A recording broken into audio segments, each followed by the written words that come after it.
Thank you. I'm glad you guys are here, and hopefully this is in some way helpful for you as you consider your own schools and your own setting.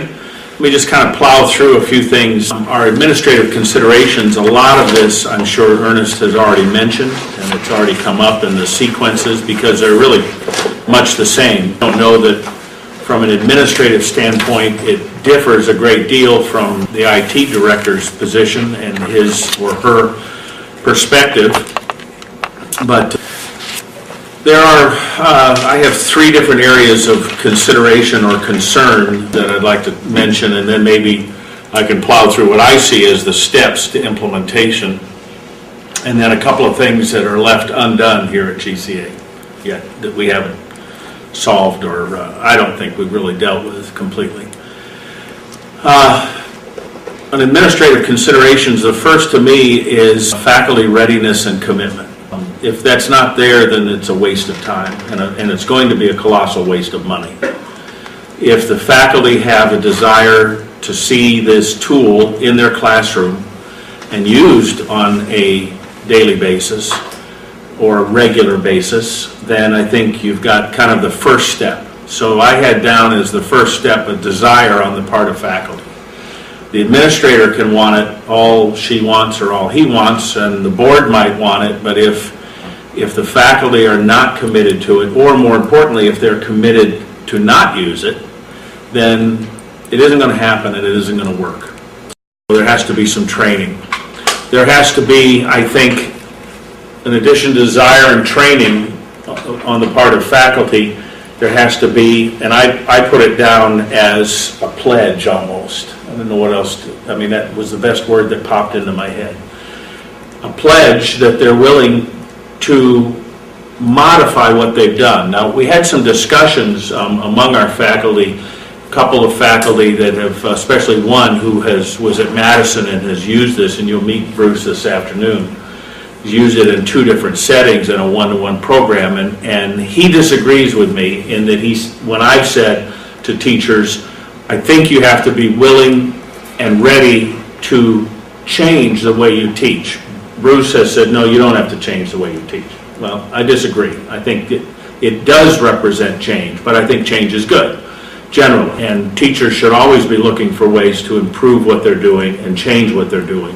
That has to happen in a classroom, even if it's just a matter of, I've got 20 new kids sitting in front of me on the first day of school, and I'm starting to realize that the corporate personality of this group is very different than the period that just walked out 5 minutes before, and I have to modify what I do. And so the same thing is true when it comes to having a tool like this sitting in front of every student.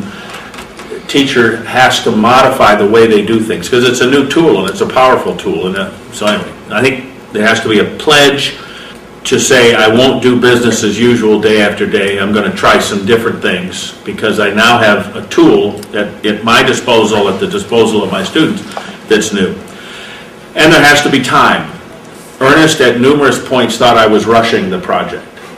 And I might have been, but that was kind of the time framework we had to work with. But even there, we really worked on this, is it fair to say 2 years before we rolled it out? Now, once we kind of got it on, once it got on track, and once we kind of made the commitment, then it was on a couple of occasions, Ernest would call me up or say, we're not going to be ready. Because he all of a sudden would see this mountain of stuff, and I didn't understand all that stuff as he did, and so I would say, no, we're going to be fine, and he would know, well, no, we may be not going to be fine. And so we did have a couple of tussles at times about whether we can keep moving at the pace that we're moving, because Ernest is a cautious person in some ways, and in this one instance he wanted to make sure we got it right, and so administration pushes to implement. IT, if they're doing it properly, are being cautious and methodical, and they don't want to go too fast because they know we're going to make mistakes. And so you have to have the time to properly implement. I think you also need to have second area of concern for administrators is, and this gets a little bit touchy, and it could sound a little self-aggrandizing here, and I don't mean it to, but there are harsh realities, and you have to deal with harsh realities. in everything in an Adventist education and in life in general, but certainly in an Adventist school. And that, the second area is what I would call political capital. Does the administrator, does the school have the political capital to pull this off? Is there respect and trust on the part of the principal by all of the constituencies and the school itself? Because here's what it comes down to. If the school has been considered a screw-up in numerous ways in the past, to announce that they're going to roll out some new exciting thing is not going to be greeted well. People will not trust that you can do this right. And any problems that are encountered along the way, there will be no capital as money in the bank. There will be no money in the bank to draw on. And you will run into problems. Things that don't work quite the way you thought they would. And so there has to be, I think, a reservoir of political capital on the part of the administrator. They have to be respected and trusted by the constituencies, because there will be some rocky waters and rough waters that you're going into. There has to be a recognition, I think, an acceptance of the fact that there are issues that would call for a one-to-one laptop program on the part of the stakeholders. In other words, they have to agree to the reasons why this is an important thing to do. To simply say that the laptop program will help kids learn more or learn better is I think, a foolish statement. There's no evidence of that is consistent in the literature or in the little amount of research that's been done that I know of anyway. There's no cause and effect kind of a thing out there. There's several things that we decide to do or not to do in a high school or an elementary school that is not based completely on empirical evidence. In the high school, we're just moving from a standard 45-minute class period, bing, bing, bing, bing, every day is the same kind of schedule, to a modified block schedule. Well, there isn't any solid evidence out there that will tell you that students learn better, achieve more in a block schedule than in a standard academic schedule. It doesn't exist. Anecdotal stuff, a lot of it, and you'll find a study that'll seem to support it, which is then offset by a study that'll say, no, they do better another way. And the same thing's true with laptops. So to simply say, we're doing this because kids learn better with one-to-one with laptops, I don't think you'd have a hard time supporting that. So the issues that I think have to be addressed are broader than that. I think that this is an especially critical issue in boarding academies, frankly, because if you want to control anything that's going on with computers in a dormitory, then you've got to own it. If you don't own it, you're not controlling it. And this is a huge problem on a boarding. It's a problem in day schools, but it shifts to mom and dad at 3 o'clock in the afternoon.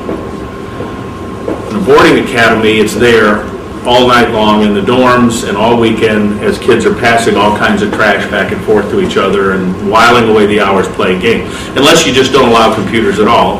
And then you avoid that whole issue, but you hamper the education of the kids, and I think we cripple their educational experience by saying they cannot use these tools other than in a laboratory kind of setting.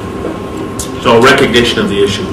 And I think there has to be a general backing on the part of the board and the support of the school, that they're willing to try new things and they're willing to undertake major new ventures like this, recognizing that there will be costs and that there will be issues that will come up. The third area of consideration is the area of resources, and that's very simple. I think there are two that are really huge and a third one that's not as important, but it's still important. The first is you have to know where you're going to get the money for the infrastructure. And the infrastructure is going to cost more than you think it will.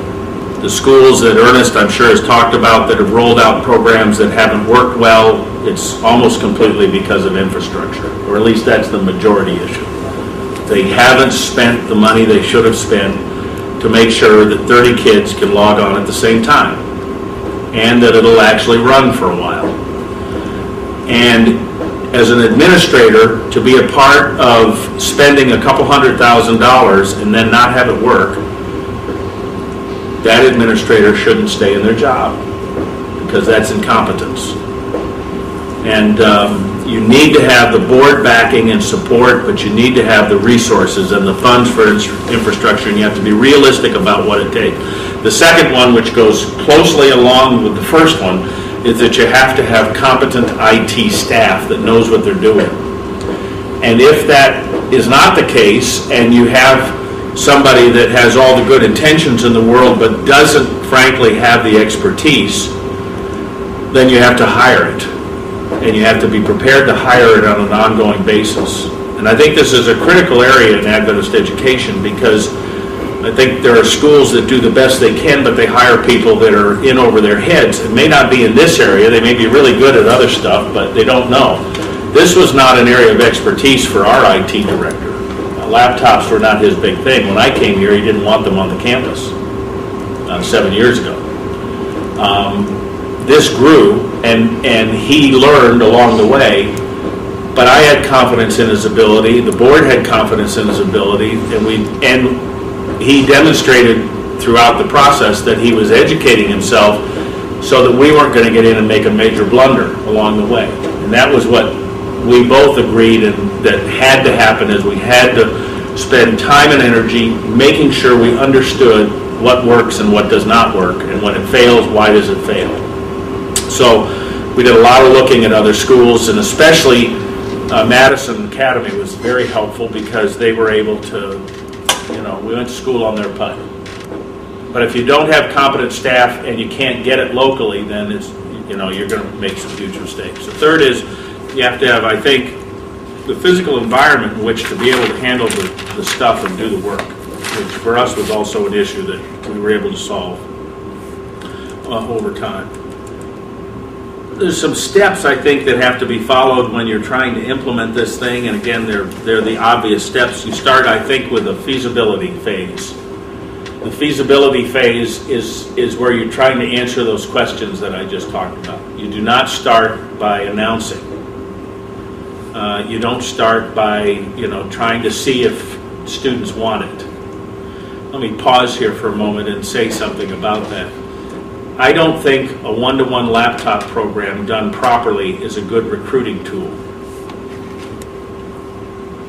I don't think a good one-to-one laptop program is going to be an exciting prospect on the part of students if you do it properly, because you are controlling this tool, and they don't want you to control it. They want to be able to do whatever they want to do whenever they want to do it. And if you're doing it effectively, you are not allowing them to do that. And so the idea that schools are going to roll out a one-to-one laptop program because they're now going to draw students who are going to be sitting home saying, I really don't want to go to the academy, but they are going to give me a laptop, I think I'll go. I think if you're doing that, then you're either doing the laptop program in a very poor manner, because you're not going to really control what they're doing with the laptop. So you are giving them access to the whole internet to just go out there and wallow in the junk that's out there.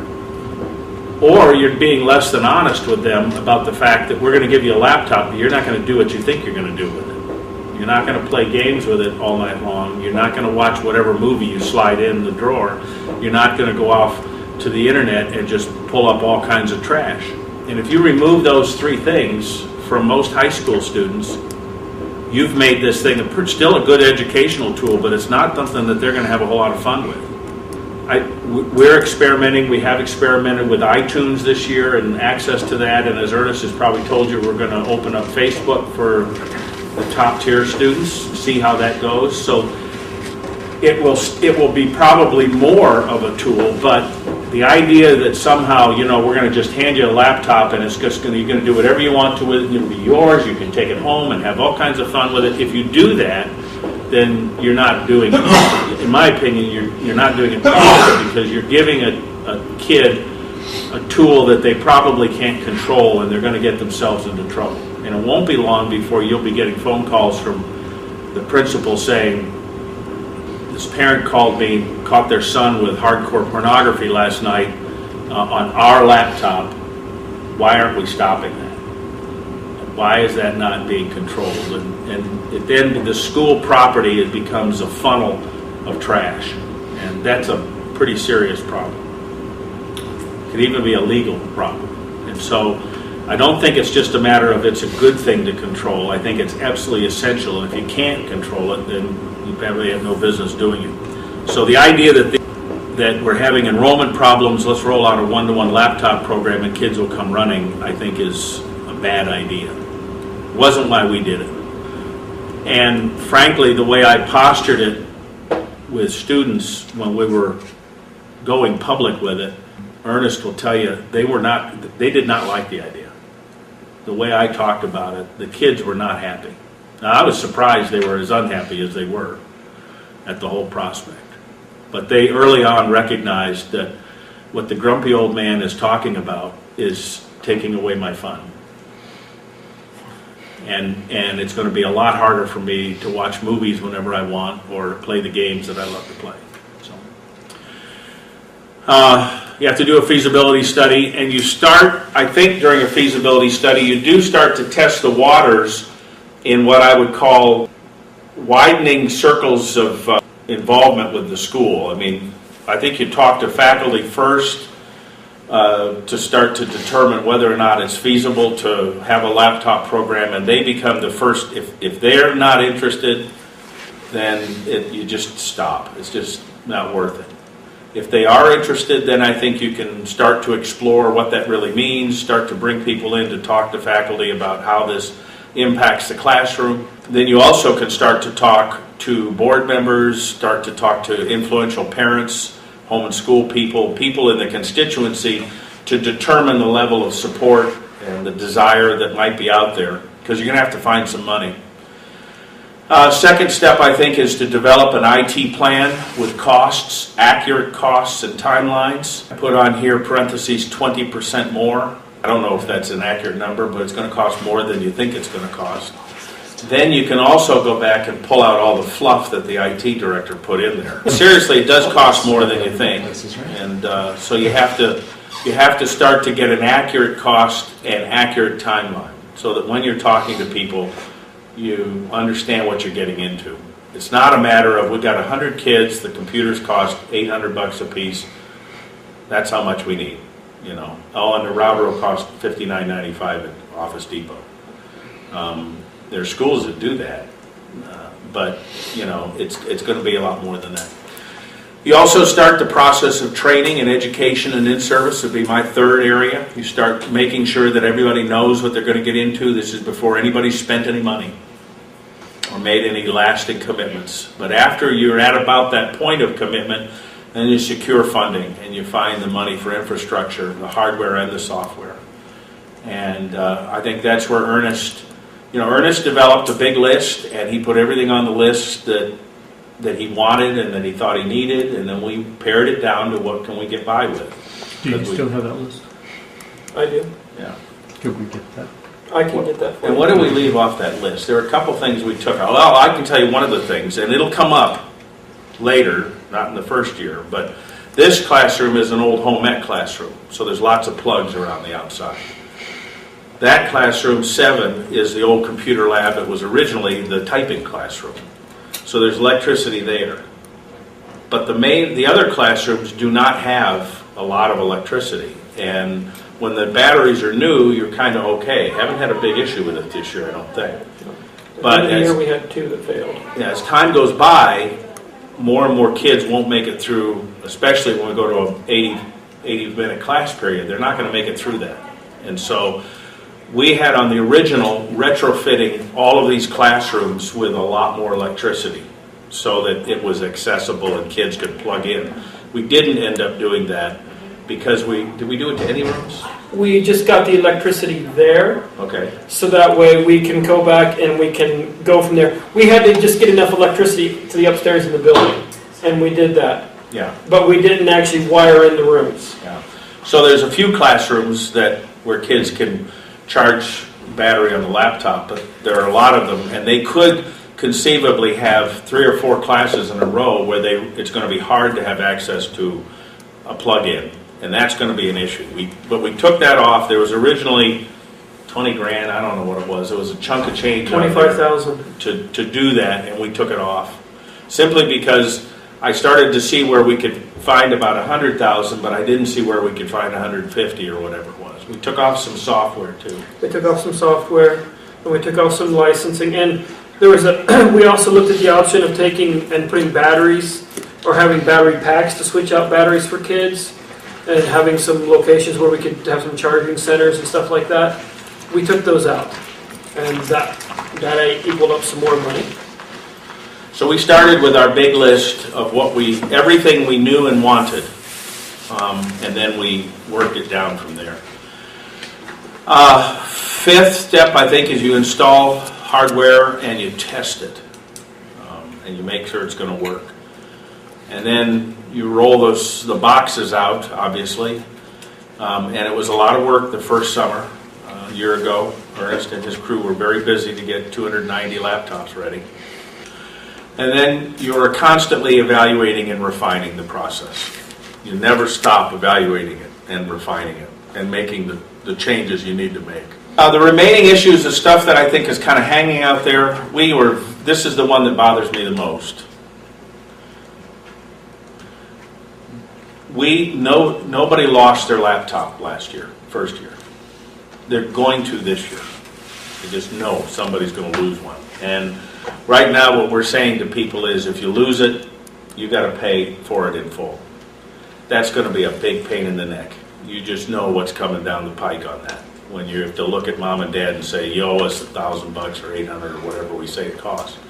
And Jimmy's saying, but I couldn't help it, or somebody took it out of my room or somebody took, or whatever. And that's just going to be a big pain in the neck. And I wish there was a way around that. And I've started to talk to our treasurer and others about whether or not there's something else we can do. If we're going to lower, see if we can do something through risk management to get a separate rider or something that will do something. I don't want it to be free, but it needs to be something other than $1,000. Madison was able to give the parents an option of it was $2.50 a month or $4 a month, something like that.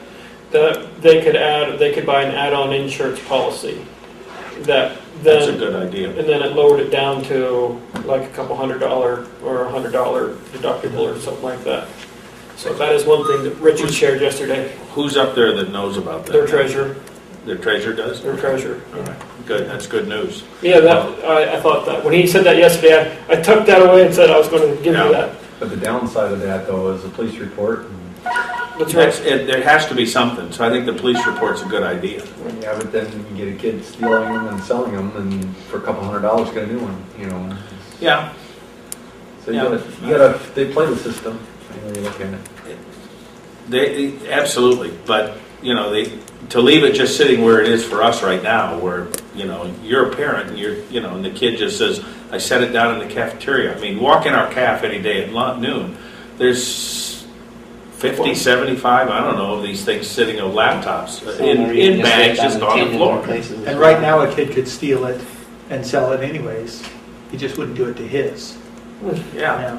And somebody else would be paying for it. So they're going to walk off, and and the kid comes and says, I was in the cafeteria and I turned around and went back and it's gone. Okay, the cop's going to come and write that up. They're not going to go anywhere with it. I mean, they haven't got any tricks to pull that off, and so. But you're just going to tell the parent, well, you got to pay the money. You're looking at a big problem. In my opinion, that's an issue that's just waiting to be a pain in the neck. Second area of concern is what I would call teacher decline in interest and commitment that may take place over time. Students told me that teachers were using them less in the classroom as the year went by. I didn't observe that, but that's what kids were telling me. That some teachers early on in the year were trying things more, and toward the end they fell off the Alcoholics Anonymous wagon, went back into their old ways, and weren't trying it, weren't using it. I talked to a couple of teachers about it and asked if they sensed that or observed it or picked that up. And one of them said, I'm probably using it a little bit less. He said, it takes time. you had some complaints about not being able to get everybody on and running, and you got 3 kids out of 25 that can't get on for whatever reason, and it was a nuisance, the nuisance factor. But I think people have to have a commitment to push through those issues, solve the problems, and you don't solve them by just saying, okay, fine, forget it. Everybody close them, put them away, we're not messing with it. That doesn't, I think, it doesn't allow a teacher to find ways to overcome the problems and use the thing for the strength that it has. The number of textbooks that are available and ready to be used and that work well was a disappointment to me. And part of that is our inability to go out and buy new textbooks for everybody that wants them or can find them, because it's very expensive. And so we've had to pace ourselves on that. But one of the things where I was wrong, and if I were starting this over again, I would not put in my public rhetoric, your kid's only going to have to carry around this, and they won't have to carry a whole backpack full of books. Well, they do have to carry the whole backpack full of books, because there aren't that many of them, at least in our case right now, that are fully available to be used. The other thing that has been more true here than what I picked up at Madison is more kids elect to have the textbook even if it is on the laptop. And I don't understand that, but it just seemed to me at Madison there were more kids who just didn't use the textbook at all, they just used the laptop.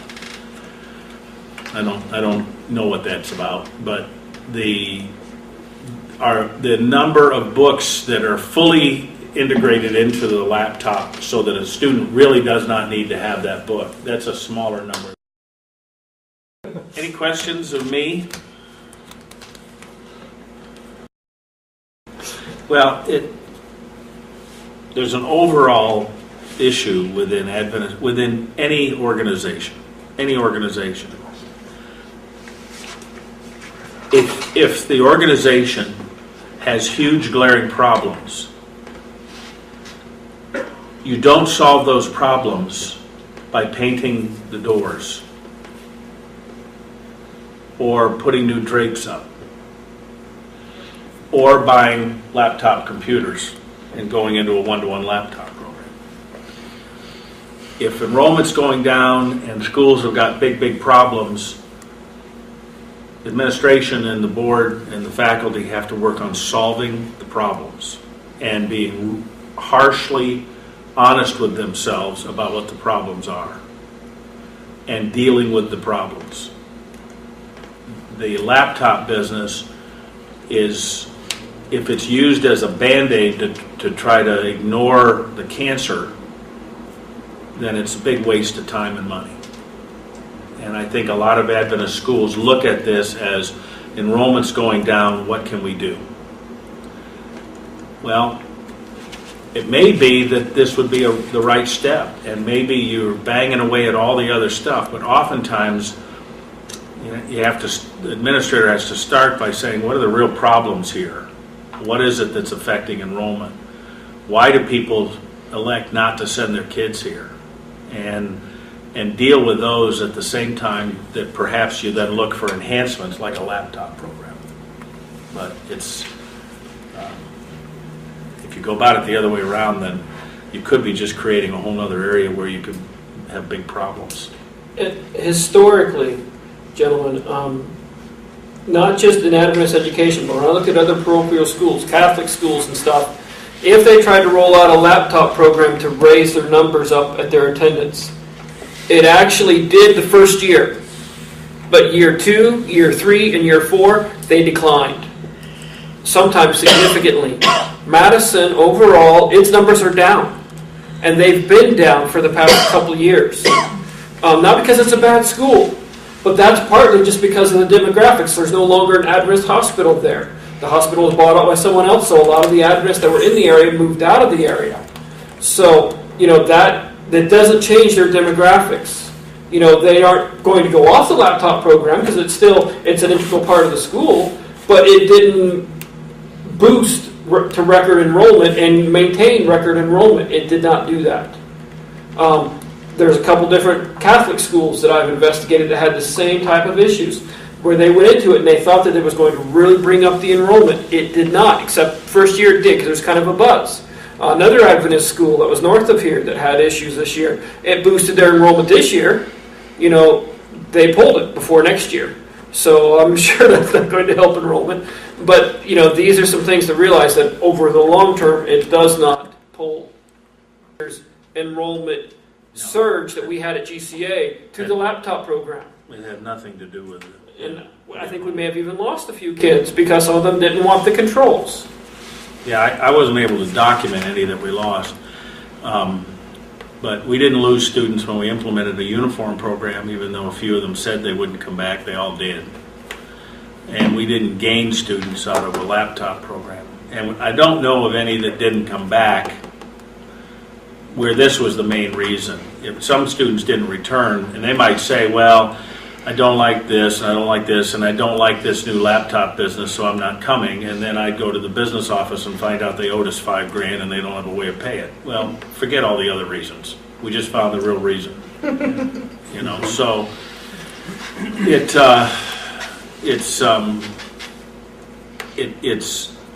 if it's viewed as a recruiting tool, it might be, but I don't see it. I don't see it in that way, because it really comes down to whether or not the school wants to really, especially again in a dorm boarding school, really wants to try to control what's going on. And having said this, if we do a great job of controlling what they're doing with these things, I don't know how in the world we deal with that. And they can do everything on there now, pretty much. And there were more iPhones and Blackberries on campus from students this year. I mean, it's going to jump again this fall. I know that. Which caused some issues network-wise too, because they automatically grab a network IP address. So I had to change my scope twice this year because we had so many of those increased devices. Now they can't get on my servers, but they still get an IP address. So that was, for us, was an issue. I will tell you, we did have one person that I know of who left GCA at Christmas time because of all the controls and didn't like it, was really kind of no on GCA. She has now reapplied to come back to GCA, and we've talked to her about the fact the controls are still going to be in place, and she's like, no, I'm happy with it. I'm fine. I'm really excited about coming back to GCA. So, yeah, she groped about it and left the semester and all, but now she's coming back to GCA this year, and she's, you know, understanding, she knows what the program is. So while it was kind of a knee-jerk reaction on her part, you know, I would say, and her parents really wanted her to stay at GCA, but they're really excited that out of her own choice, she's now coming back. So the kids do adjust to the controls when you put them in place, I think. Anything else? Thank you, Greg. I appreciate it. Thank you.